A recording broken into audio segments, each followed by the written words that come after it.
I serve on the Appropriations Committee, not to see how much money can be spent in the committee or in Congress, but to try and right-size, downsize, and make government more efficient and more effective. And that's the problem with this Congress right now. They cannot seem to be spending enough fast enough. We're dealing with new budgets every day. In fact, we can't even get a budget out of Speaker Pelosi at this time.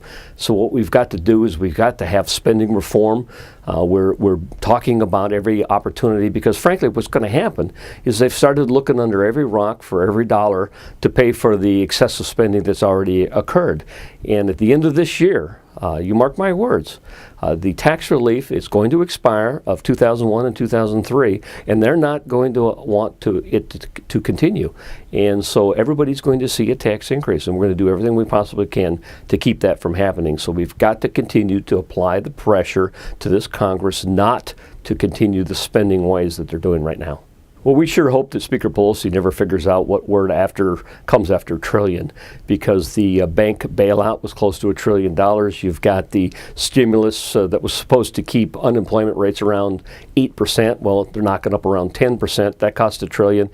We had what's called an omnibus, which was a 2-year budget, 09-10 budget, that added up to $1 trillion. And then you had the healthcare reform bill that was supposed to be kept under $1 trillion, and now it's leaking above it. And we knew it was going to happen, and we tried to make that point. What does all this do? It stifles job creation. And if you truly want to create a better economy, what you need to do is get the money in the hands of consumers and small businesses. That's why our alternative was to suspend all payroll taxes for every employee and employer for 1 year. Well, that's not possible now because they've spent much of the money on things that didn't stimulate the economy. But what we ought to do is take the unobligated stimulus funds and the remaining money in the bank bailout fund and apply it back to a suspension of payroll taxes for every working American. That would make a difference. That would create jobs, and that would turn our economy around much quicker.